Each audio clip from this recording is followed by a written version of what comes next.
Hello, beautiful people. Sometimes I wake up and I think to myself that today it's me and my tea versus the whole world. And today, when I saw a bunch of snow outside, I thought the same thing. I sensed this urge to go into a deep, deep sleep and wake up when the spring is here and everything bad is behind. But unfortunately, I'm not a bear and that's not how it works. So if that's not possible, I choose to have a really good day. And I did have a really good day full of inspiration, and I thought, why not share it with someone else? I brain dumped the whole list of things that can make your life better in only 1 month. And I will try to make it as concise as possible because I do have a lot of things that touch down on a lot of different spheres and points. And I do think that probably in 2 days after I upload the video, I will think about even more things to fill this list with. But this is the basic that I keep coming back to when I feel low, when I feel like I need a change, when I feel like I need to get back on track, when I feel like I have to level up, I need to level up, when I feel like nothing around me feels as me and my life anymore and I want more. Alright, so I will try to give you a step-by-step routine how to kind of convert everything that you want to do in an actionable plan. And the first thing that I need to do is to take 1 or 2 hours to yourself. I need you to dedicate this time, light up the candle, sit in a room, and kind of prepare yourself for the next months. For this, I don't only light up the candle, I actually like to do what I call a 5 senses reset, and I try to make sure that I clean my environment, so it's from my eyes, everything is great. I take a shower, so my touch is reset. I turn on the music, so for my hearing is reset. I light up the candles, so my smell is reset. For taste, you can get a snack, something that you really like, get some fruits, or just even brush your teeth. Just reset all of your 5 senses, and once everything is reset, you sit down and you dedicate this time to yourself. If you don't do this 5 senses reset, I still urge you to clean the environment you're in. It does help you not only on a satisfaction level where you sit and your aesthetic is like, oh my god, that's so clean. No, it actually helps you on a deeper level because while you're putting everything on its place, your brain kind of does the same to your own thoughts. And especially if you're doing it without a podcast or without music with lyrics, you will be able to dive even deeper into your mind and clean not only the space around you, but also start a cleaning inside of your own head. Once everything is set up, you are nice and cozy in your favorite pajama with your favorite snacks and your favorite notebook, that's when we begin. This is not a month where you accomplish every single goal that you put on the list. This is a way that you reset and come back to yourself in a way that will stick with you throughout the next month. So here I will not ask you to write down your goals, I will ask you to write down your habits. Make the whole list of the habits that you would like to have throughout this month, and then you will choose only 6, maybe 8, but no, we are not doing 10 or 20 of the habits that you want to have, because at 3 in the morning, you had this inspiration that you have to be the better version of yourself, and now you're waking up at 5, going to bed at 7, going to the gym 6 times, and walking 25,000 steps a day. No, we're not doing it unrealistic. We want it sustainable. We want it something that you can be consistent with. So write down the habits, make a list, choose 6. I really like to have at least 1 habit for mind maintenance, for example, podcast or book. Then 1 habit should be devoted to movement. I have a habit that is called movement, just like it is. So if I went to the gym, that's movement. If I had a Pilates at home, that's movement. If I went for a run, that's movement. 1 habit should be something that you love to do, and for you, it's not going to be hard to do this every day. For example, reading, sometimes I can skip, but overall, I love reading. And for me, this habit is just something that I can do that I love, that I don't have to force myself to do. And once it's done, I cross it out and I feel good about myself because I get a dopamine hit. 1 habit can be an easy one, something that you don't really do, but it's just an easy habit. For example, 5 minutes of Duolingo of a language that you want to learn. Because once it's done and it doesn't take you a lot of time and you cross it out, you build higher self-esteem, you build better confidence in yourself, you prove yourself that you can do small things, and gradually it will be easier to get any new habits because you already proved yourself that, hey, I can do this. I mean, I did it last month. Why can't I try something else? And it's good to have 1 habit that will clear your mind if you're overwhelmed, if that's journaling for you, if that's running, if that's maybe even voice notes, or maybe you have a blog. anything works. Have a list, and after that, create a habit tracker. I prefer having a habit tracker that I handwrite, and after that, I also have like a vision board in my notebook. I'm gonna add some pictures here so you can see how it kind of looks. And I ask you to create a habit tracker specifically. Habit tracker is for tracking whether you did it or you didn't do it. It's a motivation to do those things, and it's a reminder what you can do if you're bored, if you're sad, if you don't know where to start. That's just a reminder. This is not a mandatory homework that you have to do every single day, and once you didn't do it, you're a bad human being. You're awful. You failed. No, this is a tracker. You track when you do it. You track how you do it. You track whatever you want. I also like tracking how many steps I walked if I don't have a 10,000 steps on my habit tracker, or I like to track screen time. That's something that I do this month to see how much time I devote to phone. Additionally to habits, it would be very fun for you to write down the hobbies that you want to have.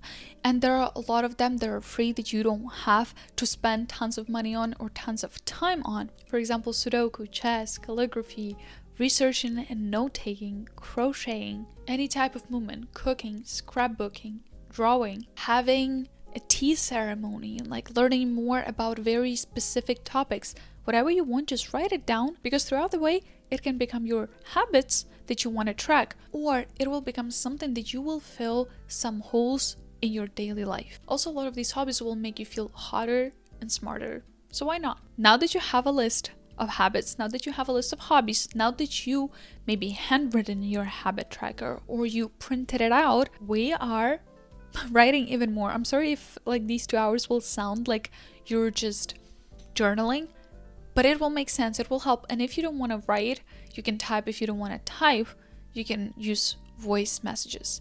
But I feel like putting everything from your head will make the pressure of the overwhelming senses way easier on you. Now on the next page, literally vent, complain about everything, what you don't like, who you don't like. Write down everything. If you're scared that someone's gonna read it, just burn it afterwards. I don't know, shred it. Because once you put everything on a paper, you will actually see that what you needed is someone maybe to listen to you vent. But a lot of the problems that you wrote on paper is just you being angry or aggravated by a situation. But actually the situation itself is not that bad.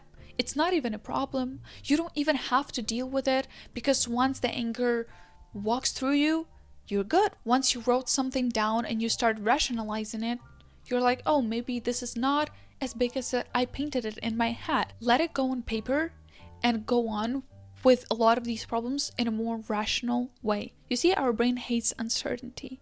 It needs to know what will happen next, who will say what will you say in different situations. That's why a lot of times we overthink, because a lot of puzzles from the full pictures are missing, and our brain hates that, and it keeps trying to fill in those puzzles based on what you know, not based on the truth or the facts. Once you put it on paper, you write down what bugs you, why it bugs you, and what you can do, what is in your control for the situation to not have control over you. Your brain will see it as less uncertainty, and you will feel less stressed, and you will be more prepared to what life will throw at you next. After you vented to your voice notes or in your journal, write down what makes you feel down.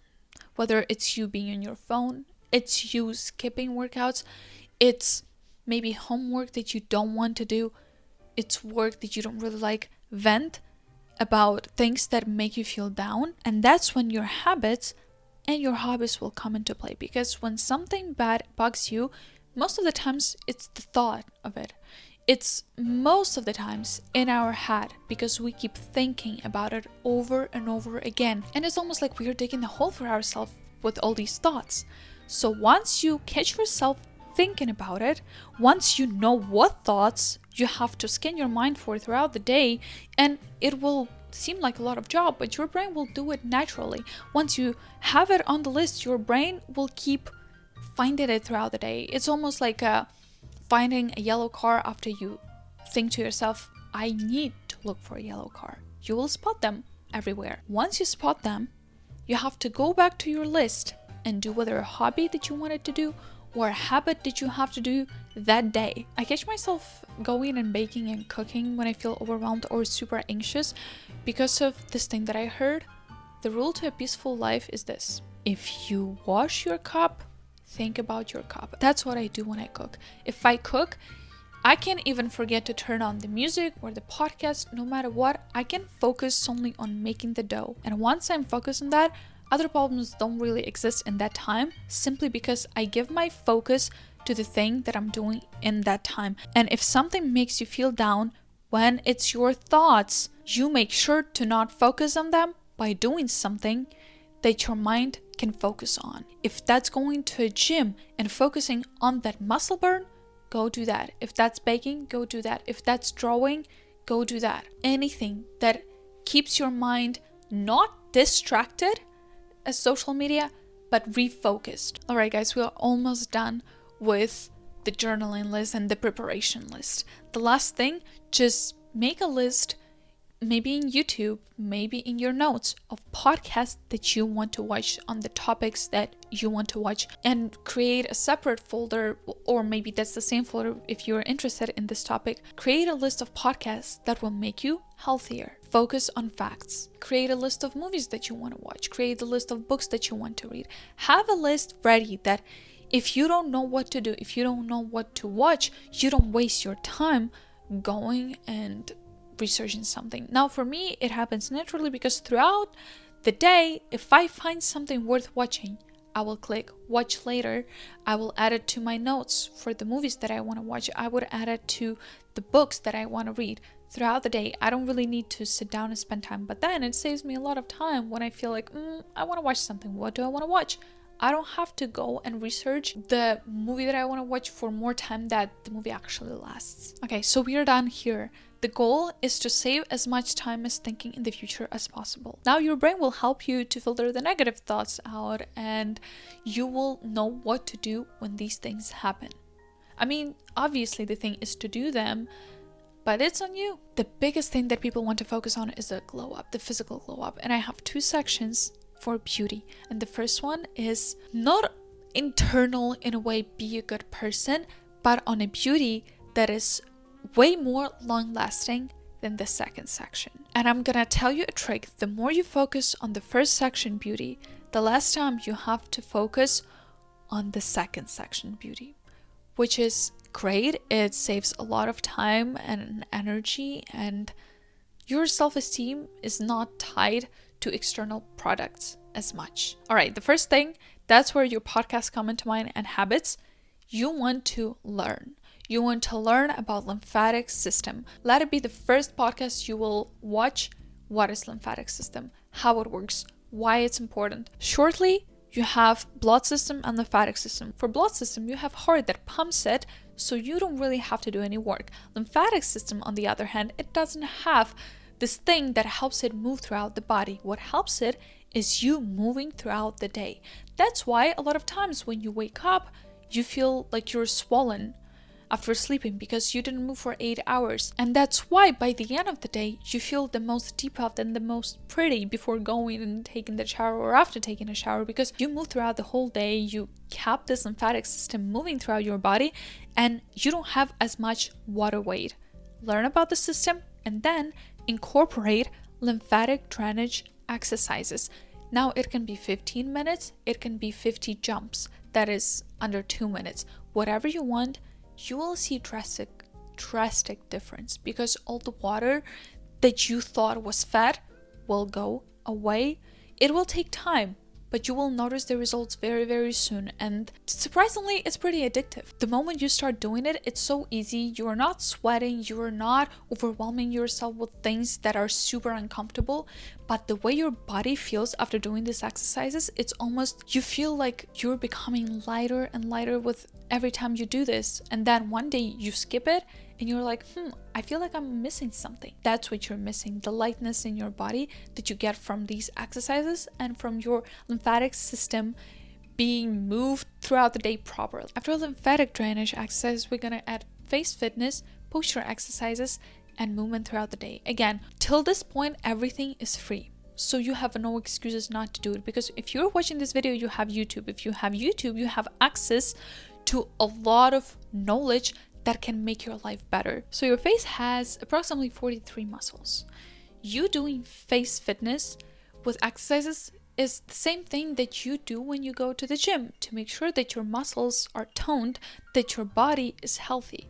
Why don't you do it to your face? If you're into movement, if you're into going to the gym and you're talking about doing a full body workout, don't forget your face, because face also have muscles and they also need to be worked on. Posture is pretty obvious. Once you focus on your posture, that's what will make you stand out, literally stand out. So if you're slouched like this, make sure to take up some space. You deserve it. Look at yourself being pretty over there. And movement throughout the day. If you're having a sitting job, maybe every 2 hours you want to stand out and walk for 5 minutes. Or you have a little workout in the morning, a little workout in the evening, and a stretch before going to bed. You want to keep moving throughout the day. Go on walks, use your muscles to go up and down the stairs, cook, clean. All these little things keep you stay active, and that's also what keeps your lymphatic system moving throughout the day. If you wake up, go to the gym, work out for 2 hours, and then from 10 to 9 p.m. you sit on the couch and literally stand out twice to get food. Just these 2 hours, that's cool. Maybe yes, it helps some muscle, but you're not staying active if that's all you do. So maybe you want to set a timer, maybe you want to set an alarm clock, and every hour or every 2 hours you want to stand up and move a little, jump a little, roll your joints, go up and down the stairs twice. Even if it's you just standing up and going to grab some water, that also changes a lot of things. And by the way, stay hydrated, stay active, move your body. That's what your body needs. Now, I like to combine lymphatic drainage and posture. So in the morning, if I do exercises, I do 10 minutes and it just incorporates both of them. And then in addition to those, and in addition to moving throughout the day, we incorporate movement. It can be gym, it can be Pilates at home, whatever works for you. It can be even going for runs, whatever you want, whatever you like, whatever workout class that you saw that you want to try, go. Then in addition to that, I hate to make it so cliche, but it works. That's why everyone is talking about it. I used to be the person that would go and watch videos and try to find new things without even trying everything that everyone was talking about. And I would be like, oh, everyone is so boring. Why they're always talking about the same thing, all these 10,000 steps? Well, because it works. And you were not consistent enough to see that. Now that I am, I have to admit it. It works. The 10,000 steps a day can be incorporated with the movement throughout the day. Or you want to go on a hot girl walk and then listen to a podcast and have a little walk and just mentally clear your head. There is this article that I read a long time ago, and that's why I really love going on walks, especially when there is a lot of greenery outside, because right now that it's just all snowy and gray, it's just not the same. But the article stated that our brain has limited capacity, limited resources to do things. And at some point, it is so overwhelmed with information that we are taking from the outside world that it shuts itself off. It's almost like a computer. And a lot of times we restart computers because it is so overwhelmed that it doesn't work properly. So we shut it off and we turn it on again. And that helps because it clears the unnecessary files that were taking up too much resources of the computer. And the walks do almost the same thing. So once you go outside and your brain see a bunch of greenery, and it's not the regular green color, it's thousands of leaves and grass and branches and trees and bushes and flowers, and all of it is green, but in a different colors of green, and it's different shapes, and your brain has to define it, and your brain has an overload of information of thousands of these, leaves, so it shuts off, and then it turns on again. That's why I love going on walks, because I do feel regenerated afterwards. Now that we are done with movement, we want to focus on nutrition. And I am not gonna tell you to go 80-20% healthy, eat whole foods. No, what you're gonna do, you're gonna take a list of podcasts that will make you healthier and watch them. You're gonna devote some time and learn about food and nutrition on a biochemistry level. And I want to emphasize this because you want to see it as facts, as something that doesn't really have colors, when after you learn that information, you can decide yourself whether that's good or bad for you and for your lifestyle. Because there will be a bunch of information where someone's gonna say fasting is bad, then fasting is good for boys. fasting is bad for girls. Fasting is actually good for girls. No, it's not. You're gonna see a bunch of different information. You will see information about protein and fats and what diet is the best. You know what's the best? It's the knowledge that you can have and critical thinking that will help you to filter the necessary information that will help you to build lifestyle that will fit you.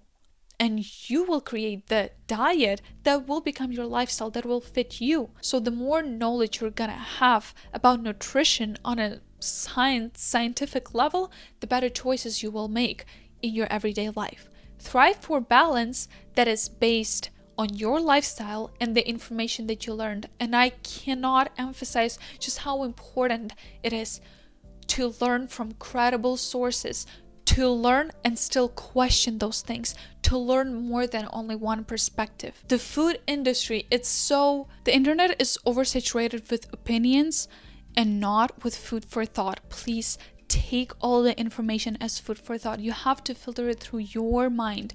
No one actually on the internet forces you to do anything, and you blaming someone else is you just being a victim and you're not taking responsibility for something. So when you hear information, you take it and you think about it critically and you think whether it serves in my life, it doesn't serve in my life. No one on the internet really wants to offend you because no one on the internet really knows you personally. Like, I don't know you, but maybe in real life I would hug you and we would be great friends. And maybe you don't like my videos and you don't like what I'm saying. We wouldn't be friends, and that's totally fine. But my intent is never to offend anyone. The moment you write down something in stone and say, that's 100% sure, I'm 100% sure about it, that's the opinion that I want to follow, that knowledge will have power over you because it's gonna guide you in your everyday life. I had my own fair share of being scared of food and almost constantly thinking about food and almost centering my life around food. So any type of information that you watch, I don't want it to have that much power over you. The next pillar is probably the most important. It's sleep. Now, I don't want to say have a perfect sleep because sometimes it's just not possible. Sometimes you will have sleepless nights, sometimes you won't be able to fall asleep, sometimes you have a nightmare, sometimes you just have a bad night's sleep. Optimize your sleep. If you can't have 8 hours of sleep every single day, if you can't go to bed before midnight, because that's what I would do. Open a window, make sure that there is fresh air in the room, set my alarm clock, have my phone on a red screen so it doesn't disturb me, and also don't even go on my phone at all. Read a book, have my legs up on the wall to make sure that I have lymphatic drainage, be all clean with all my skincare done, going to sleep before midnight, especially if that's like 11 p.m. and waking up pretty early. You don't have to sleep perfectly, you just have to optimize your sleep schedule. Additional thing that you can do for your beauty and physical glow up is self-massages. It can be face massage, it can be body massage. You can use your hand, you can use a dry brush, you can use a tennis ball, you can use wooden tools. But before getting any of those tools, I researched it. Why it helps, why it works. Is it marketing? And then the next thing I want you to do is to establish a routine. Maybe it's something that you want to do in the morning, maybe it's something you want to do in the evening, maybe it's a routine that you do after work or after school or after gym. It can be something small, but it's just a bunch of things that you do in a certain order, but then I want you to look at it and modify it to the days when, for example, you won't have an hour for your morning. Or if after work you're meeting your friends, what you will do. Or in the evening, if it's too late and you want to sleep more instead of doing the whole routine, what will you spend less time on? What you will focus on more? What is your non-negotiable and what you can skip? You have to edit it and adapt it to your lifestyle, because the problem that a lot of people have is that they put this extreme that I have to do it. That's the only way it can be. I'm not gonna change it, and if I fail, that's the end of the world. No, we are not doing that. You are modifying it. So for the days when you can't be 100%, you know what to do with the 20% that you're given. Now you can be prepared for the days when you don't feel like it. And once you do, you feel better about yourself because you don't skip 2 hour worth of morning routine. You just had a modified 15-minute version because you didn't have time, because you slept in. Because that's life and you don't know what's gonna happen next. Now we're going to external beauty. I'm not gonna talk a lot about it because I feel like there are way more people that are credible to talk about it, that are into this a lot. The first thing that I'm gonna say though is hygiene. The best way to smell good is to not stink. That's all you need to know. Take your showers and that's all. You'll do good. After you're staying clean, that's when you can focus on having a 5-step body care routine in the evening with body washes and lotions and oils and mists and perfumes and all that stuff. You can focus on it later. As long as you don't stink, you smell good. Trust me. Another thing is perfumes. I love perfumes. I don't have a lot of them, but I love them. Treat it as an accessory. People may not see it, but they will notice it. It will turn their heads. Use it as an accessory.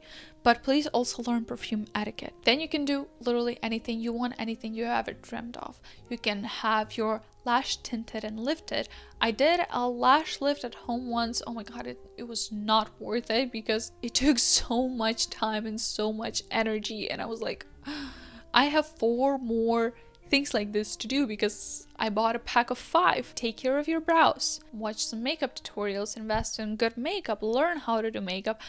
I am not the person credible to talk a lot about it because I literally do makeup once a month and only if I make a video. So that's the only reason I am wearing makeup right now, because I'm filming the video, and then I don't have a lot of makeup tools.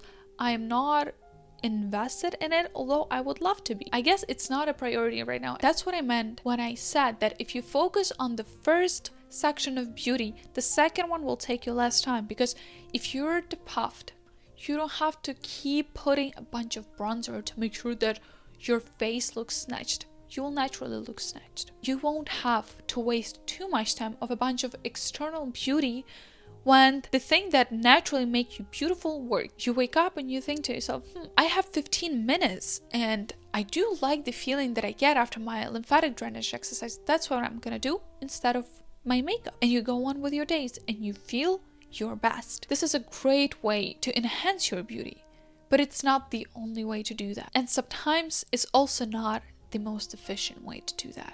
I don't do makeup a lot, but I love the feeling of doing it. I love the feeling of getting ready somewhere. And if I had more time, and if I, to be honest, had places to get ready for that I really want to do my makeup for, then I would probably do it. The same goes with hair care. You can research what products are good, what people like to use, what gives some results for hair. Best way to grow a healthy hair is to focus on your vitamin deficiency and make sure that you don't have any, especially your iron and your ferritin levels. If your ferritin is low, your hair is like, I don't think you have enough energy to kind of take care of me, so I'm just gonna go. And there are a bunch of face masks and a lot of things that you can do. I don't do most of it simply because I don't have time or I forget about it. Like I tried this, it worked, but then forgot about it. You know, there are other things that are happening in life that I am focusing on. And that's the same thing that can happen to you. Maybe your hobby is to try different face masks and hair masks,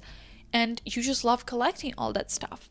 That's great. You can use it in your free time. If you don't know what to do, I'm just gonna do a face mask. Not because I want to look great and perfect, but simply because it's my hobby and I want to try and I want to see what works and what doesn't work. And then the last thing for external beauty is style, that I think is very important because it's your way to present yourself. It's your opportunity to present yourself to other people. People say don't judge book by its cover. We do judge books by its cover, and not because we are so judgmental, but because what you do in private is the result of what you see in public. If I go into the room and I see a fit person, I probably think to myself, they are health conscious. They go to the gym, they work out, they may know something that I don't, and we may share things that we both enjoy doing and we both like. It's not about judging people. Oh my god, this is this person, this is this person, and using all these adjectives. You are literally just aligning with someone who you think have similar values to yours, because what you do in private is the result of what you see in public. That's why I like to research first. I like to see what catches my eye throughout everything that I see nowadays. And then I pay closer attention to the things that I see all the time and I start thinking that I need it. There is the difference between two. Ask yourself, which one is more about you? The thing that stood out to you from all the noise, or the thing that you keep seeing on repeat twice a day, every day for the past months, and you're like, maybe I need it too because everyone has it around me? You want to invest in style, not in trends. You want to invest in a way of presenting yourself, not in a way of presenting yourself as everyone else. Also, another small things that I just remembered about is keep your nails clean. I do all my nails at home, so for the past year I did not spend any cent on nails. I have the same colors on repeat, but if you're not into doing your nails, or if you don't have money to invest in going somewhere, invest in cuticle remover, and that's all. Trim them, remove cuticles, and make sure that your hands are moisturized. That's all. And another thing, iron your clothes.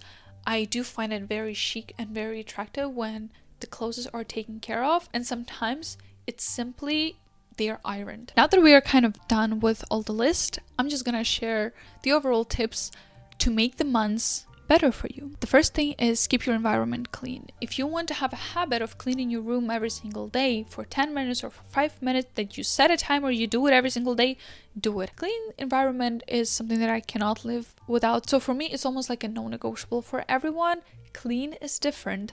And it also based on the aesthetic that you want to portray and you have in your life. But taking some time every day to make sure that you are comfortable in your environment is very important for your well-being and for your consistency, because it's going to motivate you to do better for yourself. Then learn to track, not to quit. You have your habit tracker to track your habits that you do changes. It's for you to remind what to do. It's for you to motivate you to do something. But it's not for you to not do something one day and think that you're a failure. If you don't brush your teeth one day in a year, you don't stop doing that for the rest of your life or for the rest of the year.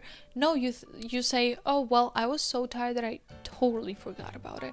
Well, I'm gonna brush them in the morning and then I'm gonna brush them in the evening, and to be honest, that's all. Like, you don't punish yourself for that. Have the same mentality. If you feel negative and you notice negative self-talk towards yourself in your brain, do not throw yourself into an optimism and be like, oh, everything is so great, everything's so great. I do love gratitude because you actually are talking about almost tangible things sometimes, and things that are actually happening. They are very realistic. But if you're done with gratitude, throw yourself into optimistic realism, where you sit down and you think about problems rationally and you think to yourself, well, what's the worst thing that can happen? I can die, but I didn't last time it happened and I won't this time. And to be honest, I don't think not doing this homework will ever kill me or ever fail me in my entire life. Sometimes you have to look at some problems, look at some negativity, and be like, seriously, this is what you're thinking? This is what you're worrying about? Sometimes you do have to almost belittle some of your problems because they are actually way smaller in real life than you picture them in your head.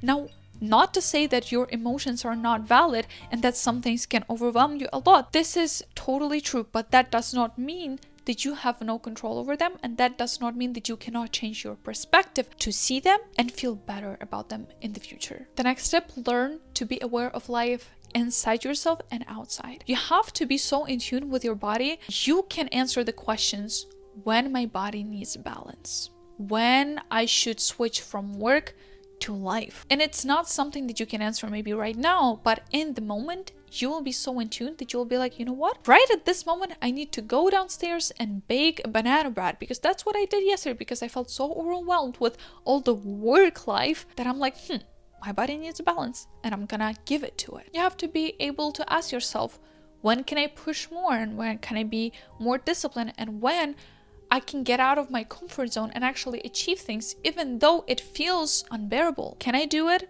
Or do I need a balance here? Or am I just pitying myself? You have to be aware of the life outside of yourself. Who around me is going through phases in their life too? A lot of the times we make a lot of things personal. It's not always like that, so make sure to notice people around. Another thing is, to cure boredom, you have to be bored. Sometimes you're not bored, you're just distracted by the things, and what you're feeling is unfulfillment. If you're bored and you go on TikTok and you're like, oh, I'm still bored. No, you're distracted by something and you're unfulfilled by this distraction. If you want to cure boredom, sit with it. And the last tip that I would want to give you is be kind and do good. Be kind to yourself and to everyone around you, and do good to yourself and to the people around you.